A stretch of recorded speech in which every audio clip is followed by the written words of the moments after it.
everyone, and a very warm welcome to the Offshore Adventures channel. If you are new to the channel, then please do consider subscribing to our channel, which will help, of course, us to grow the channel and bring you more films. And also, if you like today's film, and indeed any of the others you may watch, then please do give us a like. In today's episode, we're going to look at the chart plotter fitted to this boat, our Merry Fisher 895 offshore. And I'm going to split it into two parts. The first one is going to look at the navigation features of the chart plotter, and the second part, which we'll do in a week or two, will deal with the fishing side of the chart plotter's capabilities. So come and join us out on the Milford Haven estuary and the waters surrounding South Pembrokeshire, and enjoy the day with us. Okay, so this is the Garmin 8410. It's a GPSMap product, an 8410 XSV, and simple power switch down the bottom there. So as it's starting up, you can just see there, it's a really shallow profile with not much sort of edge around these sides, so it almost looks like it's built into the helm station of this vessel. And you can see on startup screen you get the standard message to agree to, and then it starts to locate the satellites that it's going to use. And whilst it's doing that, it's just runs in relatively dark mode while it works out A, what time it is, and B, whereabouts we are. So you'll see that's just now worked it all out, and it's come up there with our position down in the bottom corner, our current depth 4.7 meters, GPS speed, and then up in the top right hand corner here we've got it set to the zip weight trim tabs, which, because we're off at the moment, don't show any sort of percent in the top corner there. These are obviously, these corner systems are all changeable to your own requirements. You can just press and hold that, and then, as you can see, up comes a real variety of options there to alter what appears in those bottom squares. And then obviously in each screen, generally in each screen, there is a function where you can go back. It's a touch screen, the 8410, and you can see just by similar smartphone type interaction with fingers that can open or close your view, zoom it in, or of course on this side here you've got the ability to just zoom in and out of the view that you currently are. So if we have a quick look at the back of it, I'll give you an idea of how it's wired up. The back of it's accessed in this boat from behind the helm station here. Let's get a bit of light. And these two catches each side, and then there's simply a sort of push in bit there, and as you push it in, it lets this panel drop back. Keep hold of it as it goes down, because there's a lot of weight on there, as you can see, fitted to the back there.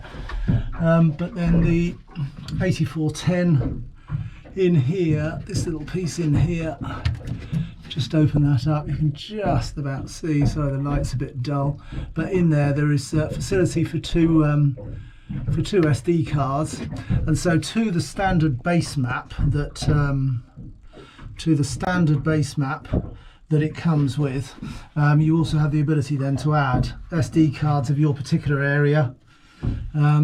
This one has got EU722L, which is a sort of Great Britain and Europe edition, which provides not only additional mapping but a lot more detail on the mapping itself, and we'll have a look at that in a minute. And then coming out, as you can see, various bits of wiring which drops into this linkage here, which is an NMEA 2000 wiring system, which allows you basically to join together various devices to be displayed on the 8410. So for example, we have the Yamaha 6YC display coming in onto the main screen for the at the 8410, and we also have an ability to display the Fusion radio on the 8410. So anything really that you wanted to add to it, if you had autopilot, or if you had other facilities on your boat, then you can similarly add that, so that you can in effect bring lots of displays into one place. which is quite a useful feature. The SD card slot up there, you can also use that as well for carrying out upgrade work or software upgrades, which you can download onto an SD and then upload into the device.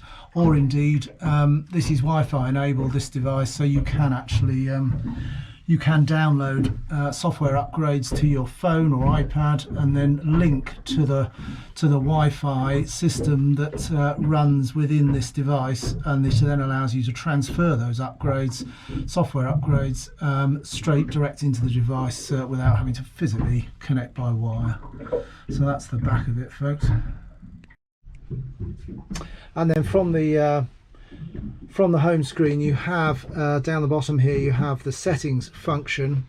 Now that's obviously a very useful one to know, because that can set a lot of your a lot of the systems that you then rely on when you're out and about. So in particular, things like My Vessel, which give you first of all what your transducer type is. Underneath we have the GT54 UHD that is connected to this 8410, but then it allows you to put in some of the details, individual details of your craft, fuel capacity, vessel type. You can put your hull ID number in and those sorts of things, but it also gives you in the other vessels area, in the other vessels area, it gives you an ability to set what you might be coming across out and about on the water, and therefore one thing there is a collision alarm.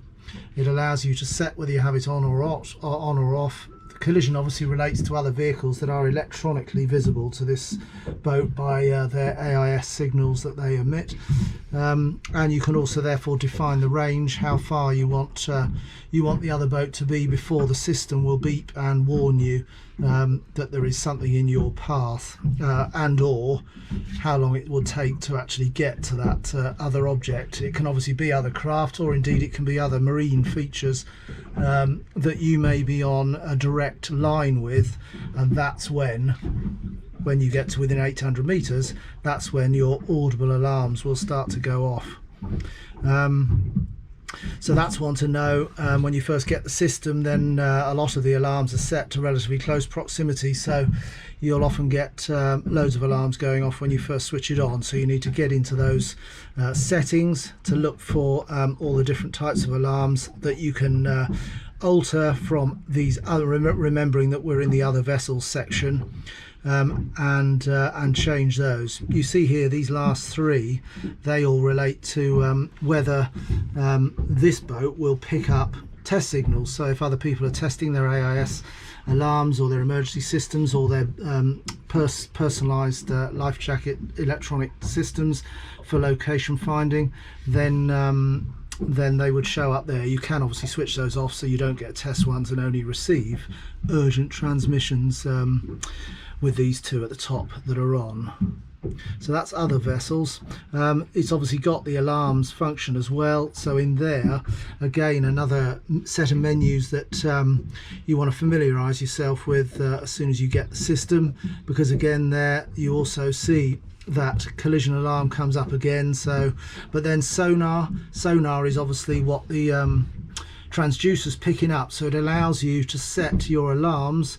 If we change the depth there, so once it's set, you can set the alarm. We've got this one set to 1.8 meters, which is more than enough space underneath the boat, and if we get to 1.8 or below, then obviously we get a warning, an audible warning, and you get down at the bottom here it flashes up as well.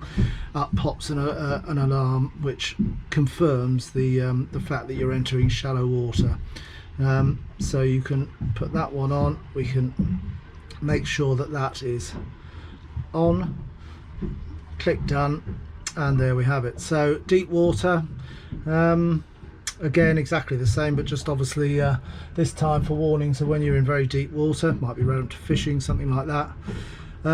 You can also have this system pick up, you can set it to go off when there are fish, or either only a few or lots beneath you, if you're particularly into your fishing.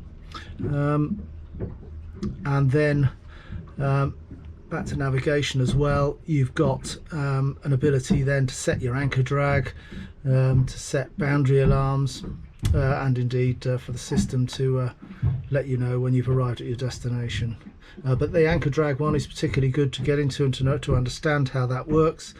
Once your anchor's set, you can edit the alarm area. It puts a green ring around your boat, and you can then set the radius of how far you're prepared to accept movement of the boat before, again, the audible alarm goes off. Starts off at 25, goes up to 200 meters, depending on how much anchor you've got up. You'd have to have a fair bit out for that. But you can also set other, and of course set it if you're in a relatively tight area like this with perhaps a lot of other boats around you. You might want to set it down. We often use sort of 10 to 15 meters. Click done, and then it brings up your boat. All of that, in fact, is us swinging around in the spot at Dale here for the last hour or so, having a very pleasant lunch. So those are your main settings. From the settings button at the bottom there, get into there when you first get the device. Understand, go in and out of all these menus. I won't go into every single one because obviously there's a myriad of options on each one, but get into that if necessary with a manual next to you, because those are the key ones there which will define A, what you do in your boat and what's beneath you and around you, but also obviously what other boats are doing that you may want to know about. Really important stuff there. So if we touch the back screen there, that brings us back to our home screen. If we then choose our nav chart, which is the one that we obviously use most, pottering around on the boat, and you can see there also, once you're on that navigational screen, you have a menu button this side and an information button that side. The information button gives you again sub menus. A lot of this stuff, very useful stuff if you're out and about. Trips and graphs, that's just obviously tells you what we've been up to today since we started. Gives you information about fuel use, about nautical miles, speed, maximum speed, all that sort of thing. Fairly self-explanatory. You can obviously reset the individual trip stuff. But particularly another very useful one at the top there is obviously your tide information. Gives some very accurate stuff on tides, some very useful and very easy to read information. Straight away there you'll see the next high tide. It tells us next high tide 1 hour 37, and you can pick up some very good data off here which help you when you're interacting with your navigational chart. So we know that we're 5 meters, for example, right now, 5 meters above chart datum, which if we zip back to our screen here, you'll see obviously the numbers here refer to your chart datum. So we know that if chart datum is telling us there it's 2.5 meters, then we add the figure that we've just looked at to that to get our current depth of water. So as you see it there, so that would be obviously 7.5 meters. And then the current date information, obviously for some of you that may not be as relevant if you're in some lovely very calm waters, but we're fairly strong tides in and around Cleddite, some very high ranges as well, 6, 7 and more 8 or 9 meter tide swings at spring tides. So you can see there the changeable graph of currents there, tells us there where the two lines cross, giving our current time of day and the fact that it's a 1.4 knot current at the moment. You can obviously go forward as well if you're planning a trip away. You can look at the next day information just as you can with the tide information, so that you can help plan your day perhaps as to where and how you're going to moor or anchor, and what sort of weather, or what sort of tide should I say, you're about to face. So that's a very quick canter through some of those important screens. Can't emphasize enough the value of when you first get it, just getting into those settings, getting your own boat set up, but literally just going into every single one of them, looking at every single submenu and just understanding what's there initially. Some of the stuff, a lot of the stuff you're probably never going to use again, but the alarms, your own vessel, other vessels, preferences will start to definitely provide a bit of support to you when you're out and about. Here as well, you'll see that the across the top here, that's the information coming across from the 6YC, which I mentioned to you when we were having a look at the back of the device and how what's wired in.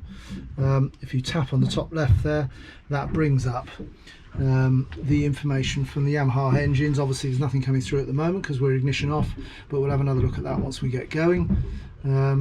Just to show you some of that display coming across to the 8410 from other devices. You also get down the bottom here, you'll get information coming from the radio. You can also set it to alert you, for the 8410 to alert you, you know, when you've got incoming stuff on your phone, be it text, be it email, that sort of stuff, if you particularly want to. Can't say I'll be doing emails or too many texts whilst punting around out in the middle of nowhere. So we've panned a little bit back, you'll see that we're just up at the top here. That's where Dale is, where we're sat at the moment, just there. But you'll see as we pan back out a bit, tremendous amount of detail on there, which gives you everything you can possibly want. If we zoom in here, you'll see these are your port and starboard markers as you come into the port. You can see all your depths there, some of your contouring. You can see descriptions of what's at the actual bottom of the waterway, or on this occasion the estuary, what type of surface if you were thinking of anchoring.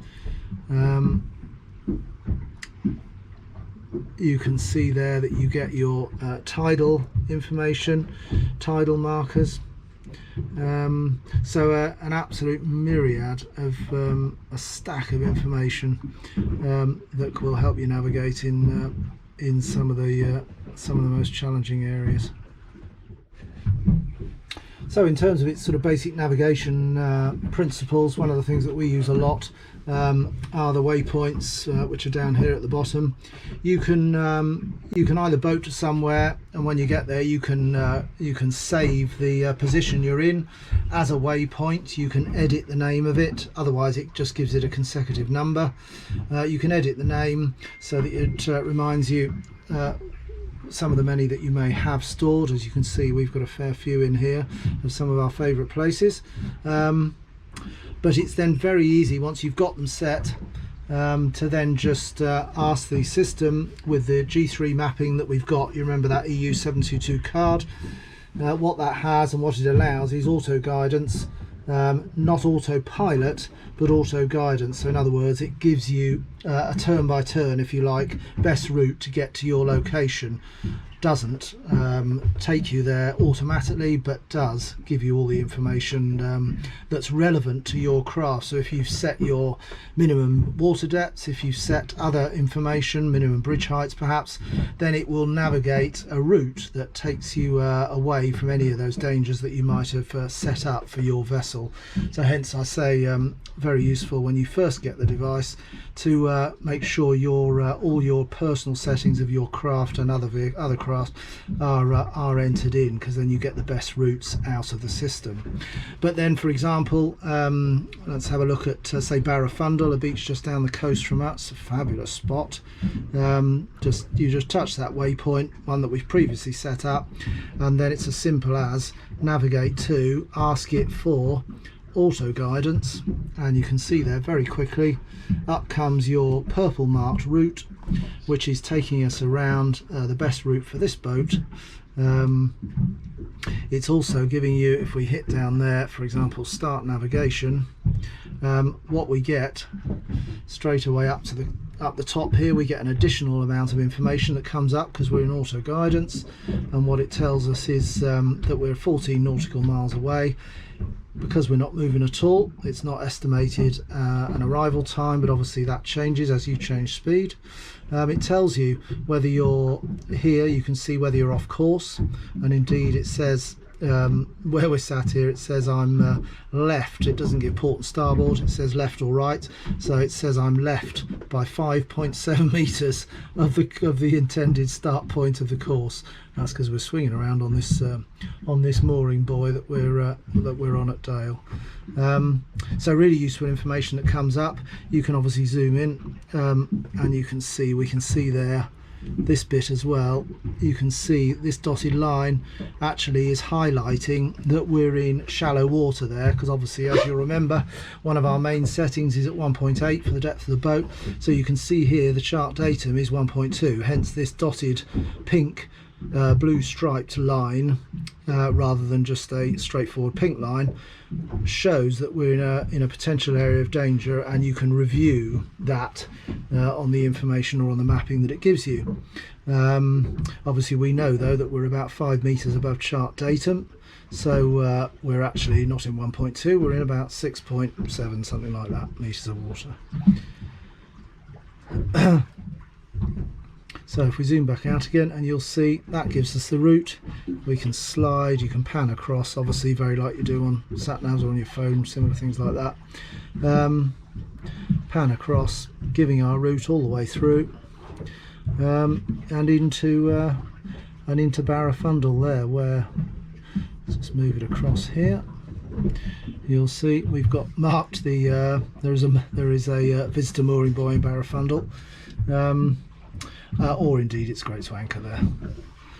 So that's the auto guidance system, really straightforward, very simple to use, and then with that additional SD card fitted in the back, that allows you to get that auto guidance facility with plenty of detail on your route to help you along the way. What you've also got along the bottom here, we've looked at waypoints, looked at information. You have a sub menu as well, which gives me, because we were in that auto guidance function, it gives you options then to cancel the auto guidance, so we can in fact just stop navigation there, ask you if you want to save, and we don't. So you'll get sub menus, in other words, for whichever screen you're in by pressing that one there. Then to the right here, you've just got a thing that says mark there. That obviously allows you to capture where you are, and therefore name it, edit it if you like, somewhere particularly that you're moored or a good fishing spot. You can mark it, relabel it, and then use it as a waypoint to get back to via your waypoint system. Finally, on the right hand side there, you've got the SOS button. That immediately gives you a position, so it's hence it's very easy to get to down at the bottom there of the screen. If you had to, God forbid, give information to the Coast Guard or send a Mayday or a pan radio message, then it allows you to then, it gives you a very clear position to pass over the radio to those that may be coming to help you. And hopefully, looking at that list, blimey, we've even got piracy down there. Adrift, grounding, flooding, collision, fire, good grief. That would be a pretty bad day if you needed more one of those, that's for sure. But yeah, so that's the SOS system there. Okay, so that's a very, very brief canter through this particular bit. As I say, another sort of part two of the film we'll probably separate out and do some of the fishing chart stuff, the combos, and what information the GT54 that's fitted to the rear of this boat in between the engines right down at the bottom of the hull. We'll show you what some of the fishing information you can get, but for this part we'll, because there's so much information on it, we'll just work on the navigation charts and some of the very straightforward ways that you can navigate, and of course some of the bits that we've done already, which is the all-important setting up of your system itself for your own vessel and for other vessels. Incidentally, we'll before we get underway, you'll see also you've got these indications here. These are craft that are out here that are transmitting AIS signals. If you remember when I talked about alarms and or other boats, then these are the craft that if you start to embark on a collision course or you get too close to them, then those are the craft which will allow the 8410 to then alarm and tell you that you're getting a bit too close. As I say, remember, you can set the distance away from other craft that you are. Excuse the map spinning around, it's because we're moving around in a little bit of wind here on this fixed buoy just down there, and therefore if you're staring at that intently, you'll be dizzy by now. So let's just go back out. So those so the triangle there and the little line off the front, that's actually showing you which way they're facing. So obviously if they're on the move, then that will tell you which direction they're on the move, and it just gives you plenty of time just to avoid them and stay out of their way. Okay, so we're back underway now. So what I'll do is I'll just set one of our waypoints and set it to auto guidance, and you'll see some of the other features that of course come up once as we're now underway. So we can go into our waypoints there, and we'll go travel up to Loreni, just there. So we select the waypoint and we navigate to, and then we ask for auto guidance, and you can see very quickly there it's now given us the view. If we zoom in, you can see the pink line there, which is its selected route for our vessel. It also gives you an opportunity here, you can have a look at the hazards. So it's telling us there that the route passes close to a shipwreck, and therefore you might, depending on what you've got underneath your boat depth wise, you might want to check that. And then what it's also telling us, it violates the path violates the auto guidance preferred depth settings. So that's the bit we talked about. The map has zoomed to where it thinks the problem is, and if we zoom in there, it gives us a pink and blue shaded line, which is the bit therefore that is saying that we need to, if we need to check what the depth will be.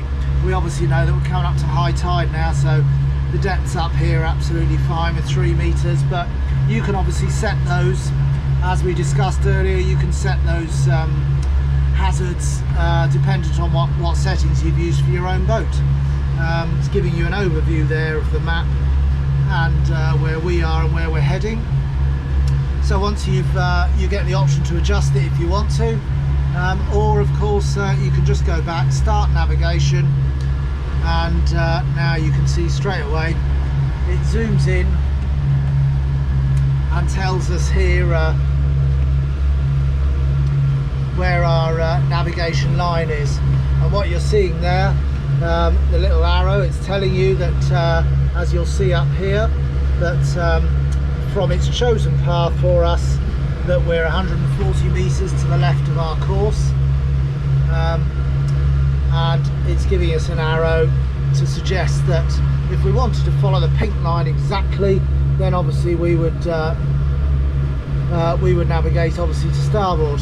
You can see that left figure coming down. So at this speed, we're only tottering along at 7.5 knots now.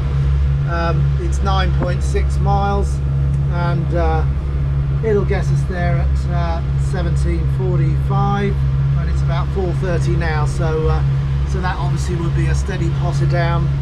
Depth now you can see in the bottom corner there, navigational position obviously, and there, because we're only pottering along at 7 or 8 knots, you now see the percentages have come up in the top. But remember of course that by pressing and holding on any of these, you can then set it to anything that you want in those corners, or indeed change the displays completely. So you can go into that menu, you get an option there to edit the overlays, you can tap that, and you see it gives you the chart, tells you what you've already got there, but it's also giving us an option for another 4 boxes of information and additional stuff. It gives you an option to put the bottom bar on, the top bar on, navigation bar on, So generally loads and loads of options that will definitely suit just about everyone, I suspect. So that's the basic settings, and then if we come back out, you can see there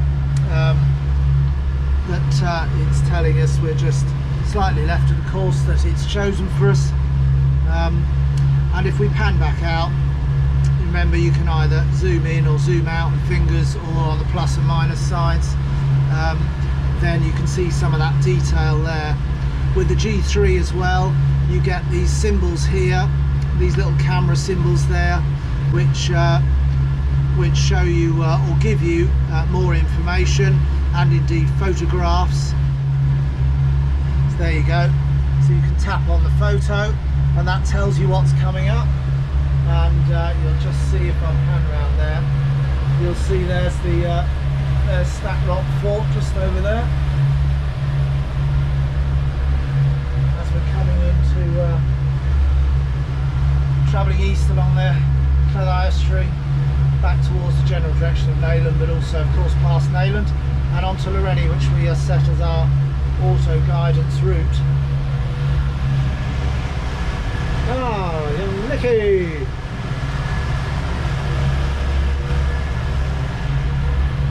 Still not tropical out there. Sun's nice though, 17-18 degrees.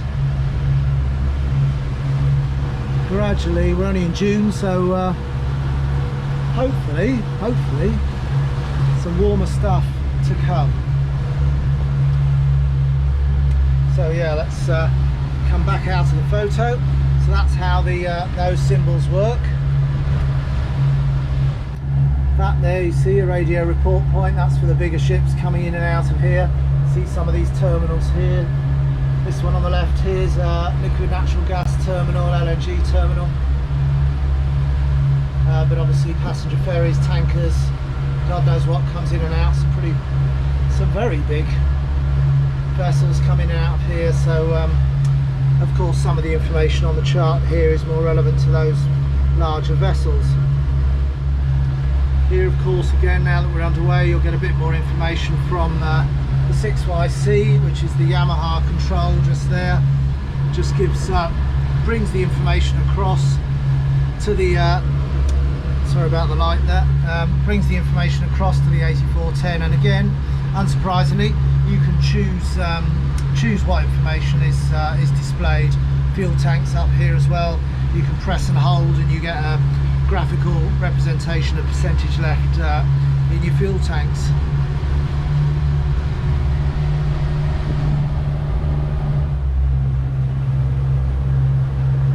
Angle lifeboat station just over there in the sunshine. Had a few call outs in the last week or two. They have various things. When we had the winds a week or two ago, had a couple of boats that broke loose from moorings. Indeed one that actually dragged its own mooring. The mooring came detached from the bottom of the bay where it was secured. Ended up going all the way around going out of the end of the estuary there, and sadly lost on the rocks around the corner. Little the lifeboat could do on that occasion, but certainly rescued another one that had come detached in the wind further into the estuary. Good example there of some of the traffic around us. Got the ones that are emitting an AIS signal. These are some of these bigger ones over there, just over there. You've got the tugs that move a lot of the tankers in and out. You've got this monster grade LNG tanker on the berth there, and see them here on the chart. So those are those ones, those are those settings I talked about earlier, the other vessel settings and the collision alarm settings, where you can set your system to alert you to big ships, little ships, the lot. Obviously remember some pleasure boats, of course, quite a few pleasure boats in fact, won't be emitting or perhaps don't have AIS signals, so you're still obviously going to have to look out for those. But any of the really big ones, and indeed a fair few pleasure boats and yachts will emit those signals. which if your alarm's set the right way, will let you know where and how close they are. That's a good example there. Just see there's a yacht relatively near us. So if we spin down onto the, we see there, it gives you the name of the vessel and shows you that it's in our general direction, and that it also gives you a time there. Gives you a time of just under a minute now when or if you carried on our same courses towards each other, at which point we would physically come together. So yeah, some really accurate information there, which will give you a good heads up as to whether you need to be getting out the way. And if we just pan ahead slightly, see another little photo symbol there. So if we tap on that one, we can go then into photo, and it gives you a photo of what's coming up, what it looks like, where your entrances are, things like that. So it's a useful feature that shows you exactly what you're seeing in effect. These massive offloading jetties for the emptying or filling for the tankers. Enormous structures.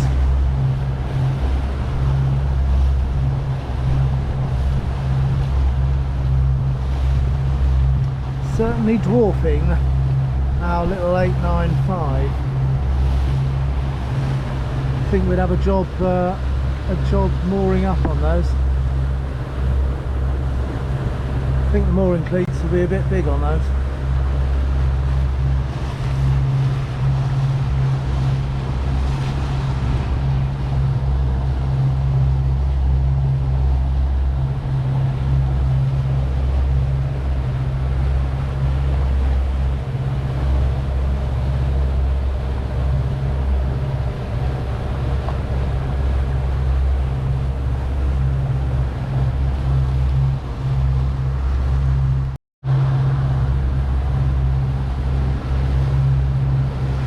Incredible system of pipes, connections.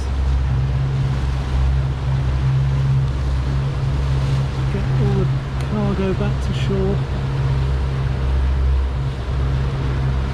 or vice versa.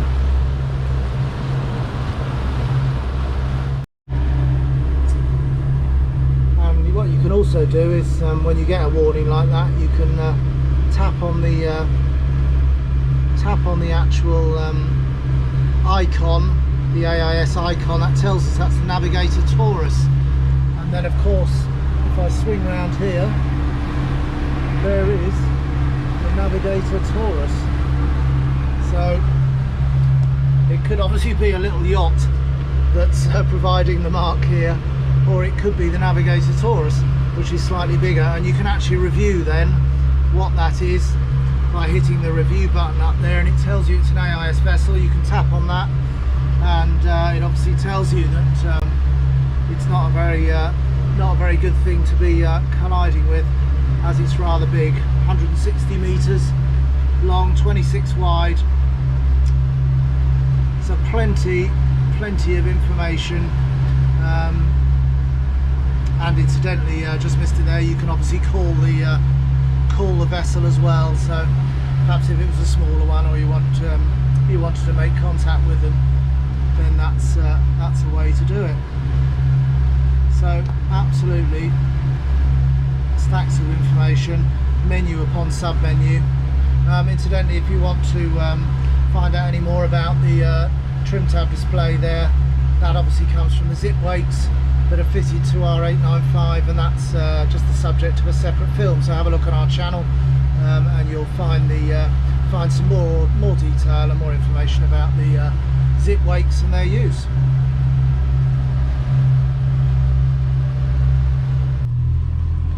On the information screens, incidentally, what we also can get down there are some user data, where you can get tracks information. So each time, or when you're on the move all the time, you're leaving in effect a track you just see coming out the rear of the boat there. and that just and indeed you can see this one coming down here, which was our trip up here earlier. And you can obviously manage those tracks, save them if it's a route that took you to a good fishing spot, whatever, or of course you can just clear that data by going into tracks and then active track options. What you can also get as well with the GPSMap 8410 is if you go into the layers there from the menu option, and you can then choose how the chart is displayed. You can see there you've got some sub menus. The ones which I've got on the chart are the land points of interest, photo points, service points, obviously tides and currents, but you can also choose to switch on satellite photos as well with land only, and you'll see then if I pan just back out, you'll see then in effect now at the sides of the display we've got a Google Earth or Google Satellite Earth type presentation there, by just changing that layer on the map. Again, just another way of presenting the image, which is quite good. From the information or the info bar there, you've also got access to a click on for the owner's manual, which if we open the manual there, takes us straight into a representation there, a PDF type representation of the manual. So useful to know where that is if you get stuck in one of the gazillion screens that and gazillion menu options that this actually gives you. So into the index there, you can increase the and then you can touch from those menu options, or the contents I should say, which as you see there just took us straight back to that particular part of the manual. So useful to know that that's there. On that information screen as well, what sometimes we've used, or certainly if we're in territory that we haven't been to before, is the services there, and there you can look for inland services like marinas. Gives you straight away pings from a GPS point of view all your nearest facilities, and then for example there you've got whoops, let's go into Dale Sailing. Gives you their phone number, contact number, shows you the location, and gives you an option to navigate to take you in there. So some really useful facilities that you get with the addition to the basic world map. You remember the SD card that we loaded into the back of the unit was the GB in Europe one, EU722L, and that's the blue chart 3G vision, and that's the sort of detail that lays over the top of the base map, and gives you access to the sort of detail that I've been taking you through here.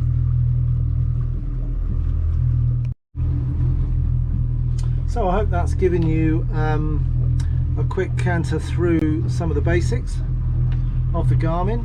If you've got any particular questions, then obviously add it to the comments below. Please do ask any questions, or if you want to know any more detail about it. And then what I'll do in part 2 of the film, when we've got a bit more footage, we'll have a look solely at the sonar and the fish finding capabilities of it, the fishing charts, for those of you that might be interested in that side of it. So look out for part 2 as well, and hope you've enjoyed this particular film. Well, hopefully that's been useful for you all. If you've enjoyed the film, then please do give us a like, and as I said at the beginning, then please also consider subscribing to the channel. It is of course completely free, and does help us grow the channel and bring you more films. So look out for part 2 coming in a couple of weeks, and many thanks indeed for watching. See you again guys very soon. Bye now.